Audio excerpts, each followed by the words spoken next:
Bonjour, aujourd'hui je vais te montrer comment créer une interface graphique avec un label, des radio buttons, une QGraphicsView et un push button, et surtout le thème principal c'est quand même la QGraphicsView avec des items qui vont pouvoir se déplacer sur la scène et un timer qui les fait se déplacer donc à chaque tick du timer.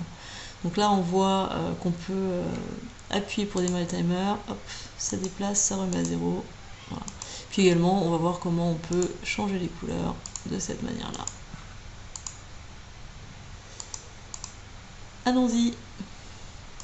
Alors on va commencer par créer un projet, donc application Qt avec widget. On va appeler notre nouveau projet rectangle. Suivant, donc ça c'est QMake, c'est très bien. Main Window, c'est très bien aussi. On fait suivant. Donc là j'ai Qt 663, mais ça marche également avec la 5.5.12 et certainement avec les versions plus modernes aussi. Voilà, donc là on a notre nouveau projet qui est arrivé sur la partie gauche. On va commencer par changer l'interface graphique. Donc le but, pour rappel, c'est d'avoir une interface qui ressemble à ça, donc avec le titre, deux radio buttons. On a également un QGraphicsView sur lequel on fera apparaître des rectangles colorés. Au passage, on peut remarquer que chaque rectangle coloré, ce sont des items qui peuvent se déplacer sur la QGraphicsView. Et donc un item rectangulaire est repéré par son coin en haut à gauche, par sa largeur et par sa hauteur. Bon, on va déjà commencer par faire la petite interface graphique. Donc pour ça on aura besoin d'un label. Donc je peux taper en haut à gauche label ici pour gagner un tout petit peu de temps. De la même manière je vais taper radio button et j'en ai besoin de 2. Et enfin, je veux le GraphicsView. Donc je vous rappelle qu'on peut aussi tout simplement se balader ici.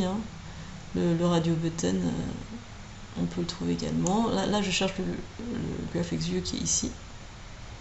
Voilà, donc, ou alors on tape là-haut GraphicsView, c'est comme on fait. Donc je me déplace un tout petit peu ma QGraphicsView et je vais mettre en page sous forme d'une grille. Voilà. On agrandit un tout petit peu. Le titre, ce serait du coup les couleurs. Ici, on aurait couleur froide. Et en dessous, couleur chaude. Voilà. Donc ensuite, on peut bien sûr améliorer le look grâce à la mise à la feuille de style. Clic droit, feuille de style. On peut changer le background, donc par exemple on peut mettre en turquoise, on peut changer la police de caractère, comics par exemple, on redescend, comics sans MS c'est pas mal, 14, voilà, appliquer. Ensuite on peut rechanger juste la couleur du QGraphicsView, toujours modifier la feuille de style, et le remettre le background en blanc, voilà. Et le titre, je peux également augmenter la police, la taille de police de caractère. Donc je vais remettre comics.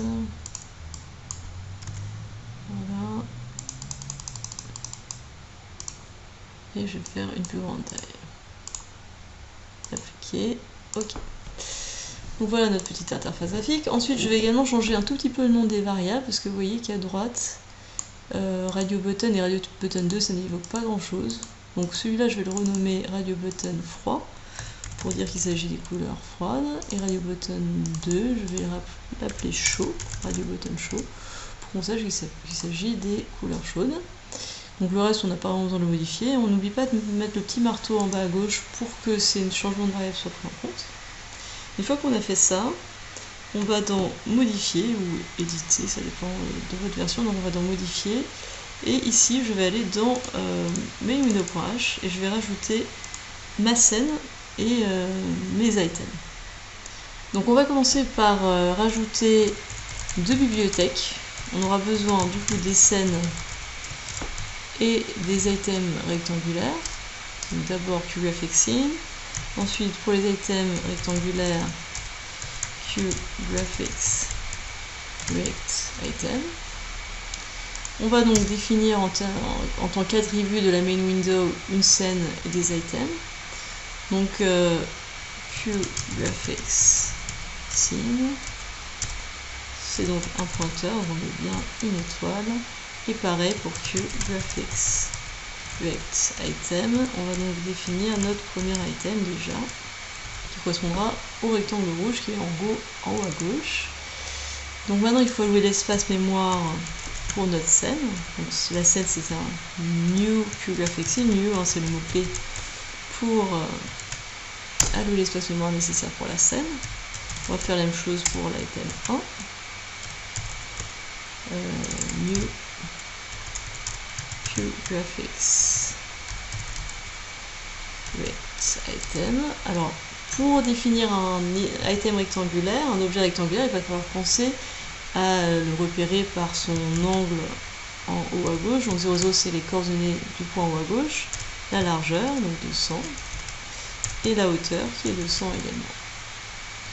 Ensuite je vais rajouter une couleur à cet item, et pour ça on utilise cette brush, et on va mettre du coup la couleur rouge, QBrush, donc c'est notre pinceau QBrush, Cute Red. Voilà. Une fois qu'on a donc décidé qu'il était rouge, on va quand même associer l'item à la scène. Donc pour ça on a besoin de la méthode addItem. Donc on rajoute notre item 1, et ensuite il faut également associer la scène à la QGraphics View, donc pour dire que notre QGraphics View regarde cette scène. Donc c'est pardon Graphics View, et la méthode c'est setScene. Voilà.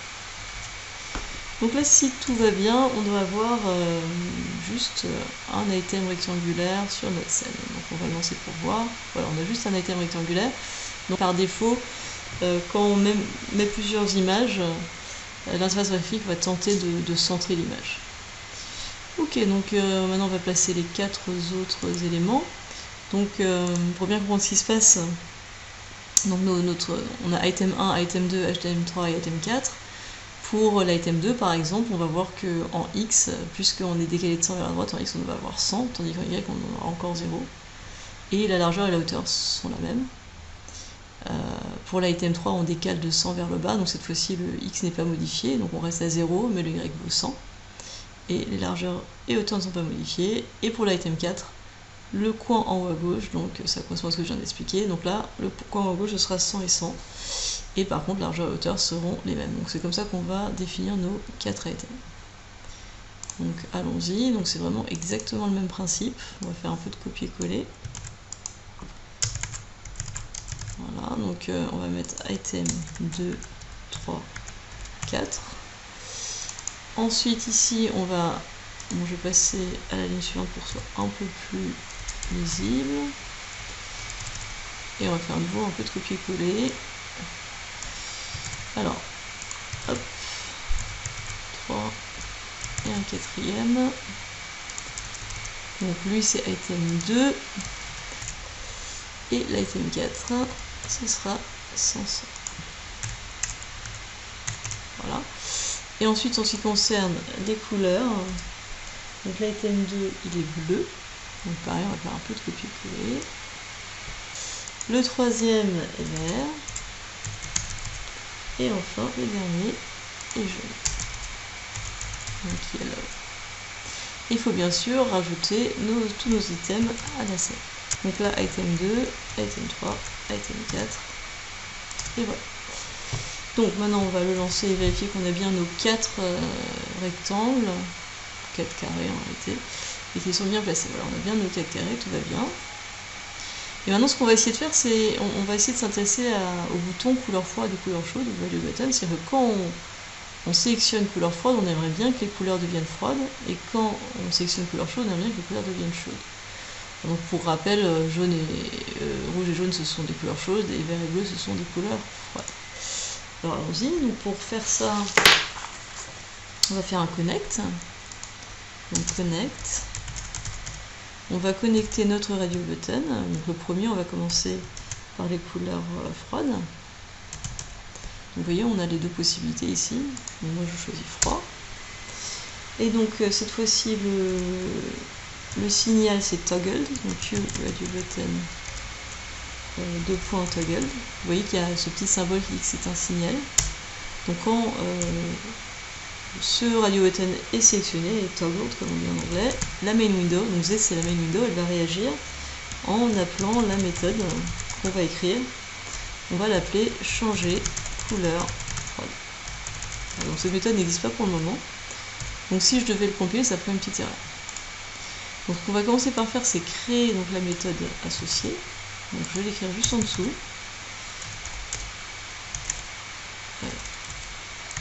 Voilà, on n'oublie pas le void ici. Et enfin, on va faire un petit CTRL-C pour créer le prototype ici.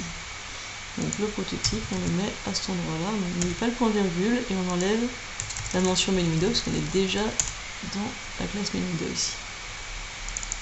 Là, normalement, ça ne devrait plus poser de problème. Si je le lance, ça ne va pas faire grand-chose. Mais au moins, ça ne fait pas d'erreur. Donc maintenant, on va changer donc, ce contenu. Voilà. Donc changer couleur froide, c'est exactement la même chose que ces lignes-là. Sauf que on va mettre des couleurs froides. Alors, vous verrez que toutes les couleurs ne sont pas disponibles. Mais il y a par exemple cyan qui est disponible dans les couleurs froides. Là, voilà, on a toutes ces couleurs-là qui sont disponibles de manière immédiate. Donc vous pouvez clairement écrire Q, .black, Q, .dark red, etc. Mais si vous voulez avoir d'autres couleurs, donc par exemple si je voulais mettre, je sais pas moi, orange, c'est pas un bon exemple dans le sens qu'elle n'est pas froide, mais juste pour vous comprendre le principe, si je mettais orange, il va me faire une erreur, elle va dire que ça marche pas.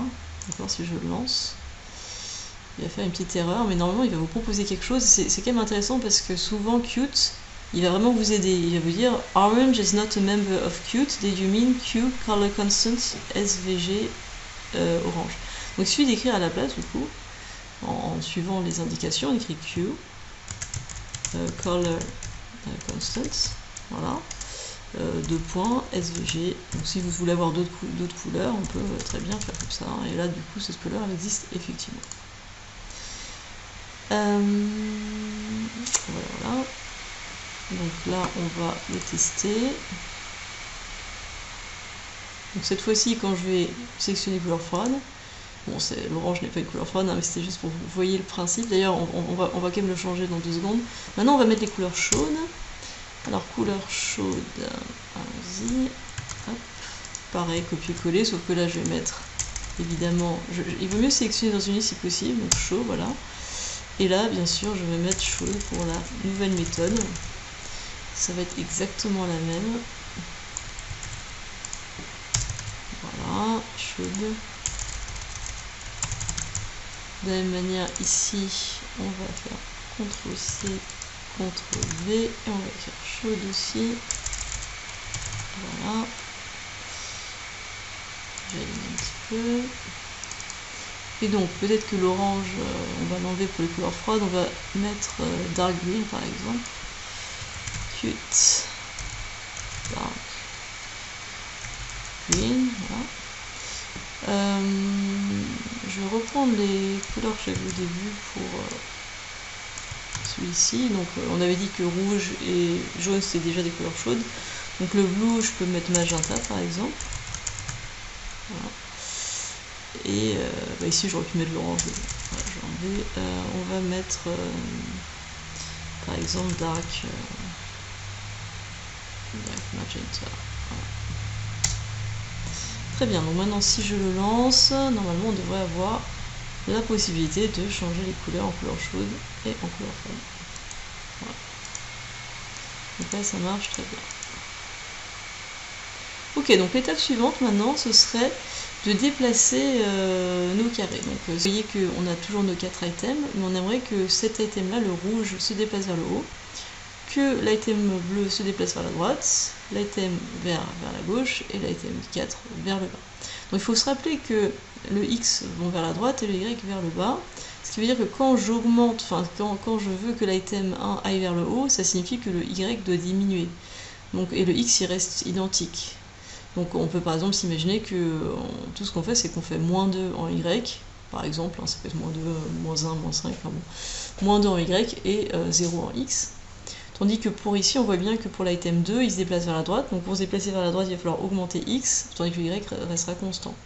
Donc on pourrait par exemple faire donc plus 2, 0, donc 2 en x et 0 en y. Et donc ça donne quelque chose comme ça. Donc là, vous voyez que pour le premier item, on a dit 0 moins 2, item 2 plus 2, 0. L'item 3 qui va vers la gauche, on diminue les x, et pour l'item 4 qui va vers le bas, on augmente les y. Voilà, donc c'est ce qu'on va faire à l'aide d'un timer. Donc allons-y. Donc la première chose à faire, c'est de rajouter un entier ici, qui sera l'ID du timer. Voilà. Ensuite, on va démarrer le timer dans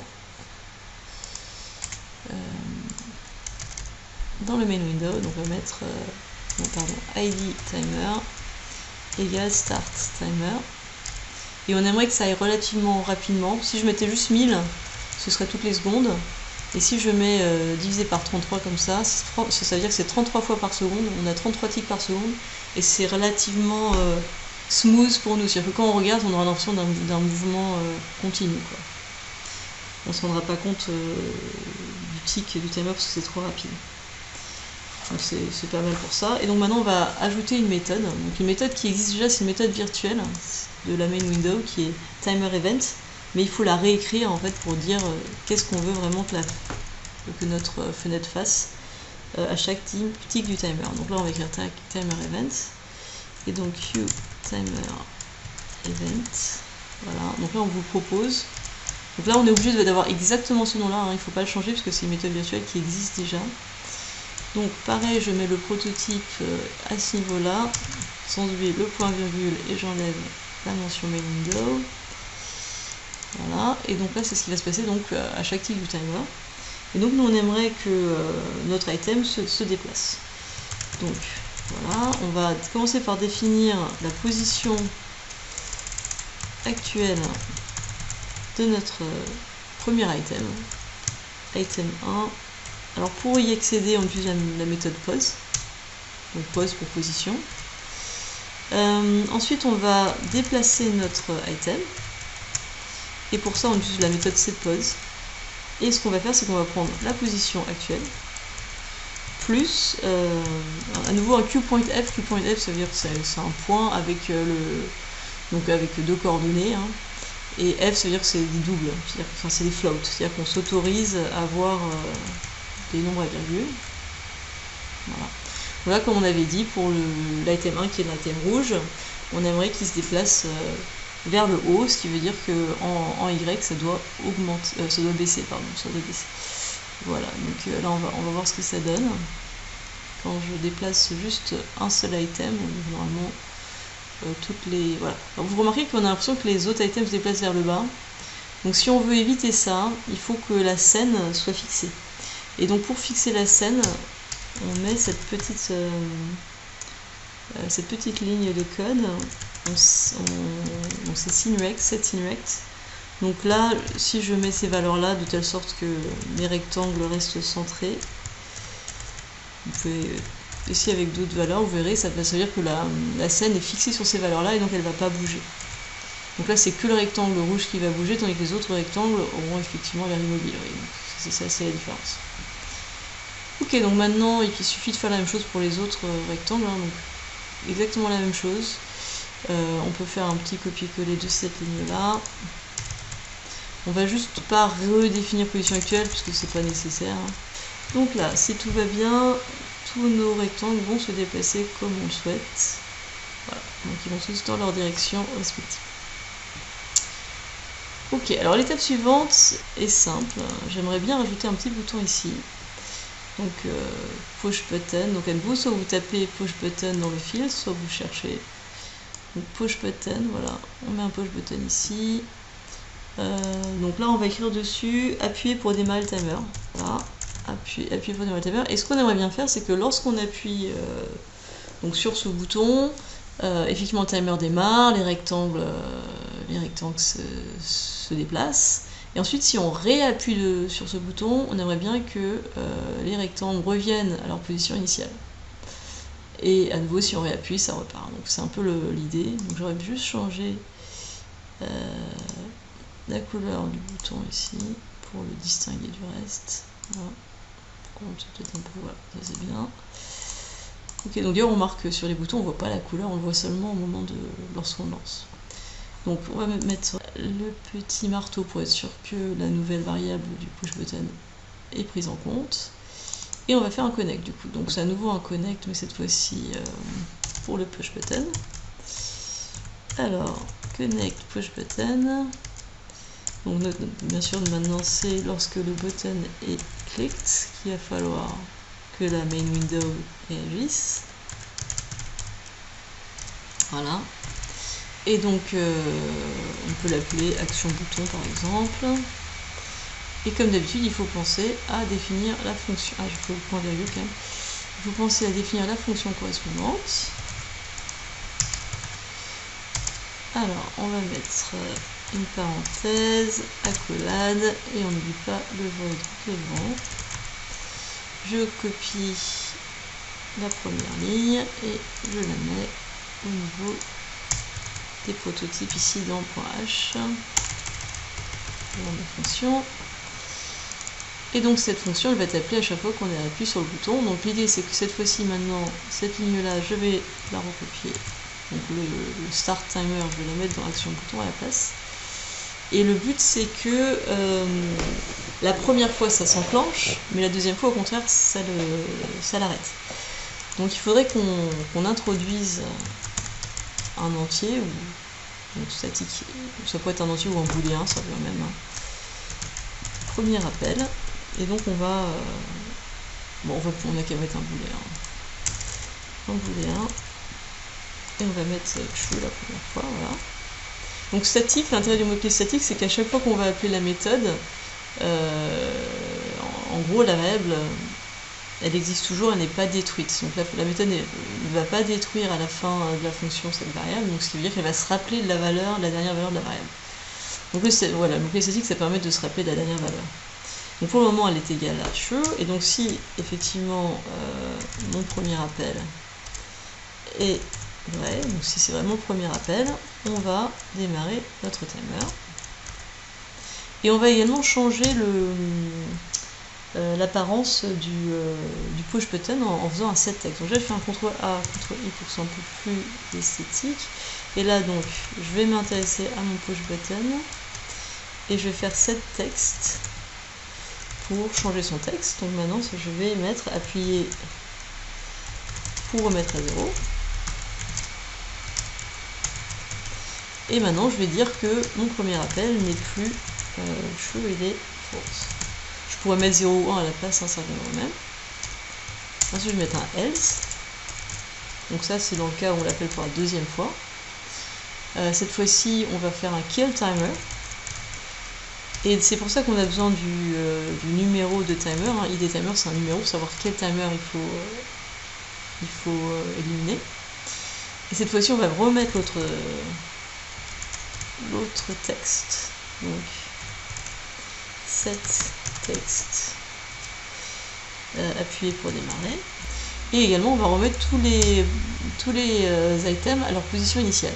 Sachant qu'on pourrait penser que l'item 1 est en 0, 0, l'item 2 en 100, 0, l'item 3 en 0, 100, etc. Et c'est un petit peu... Bon, il faut savoir que c'est un petit peu curieux, mais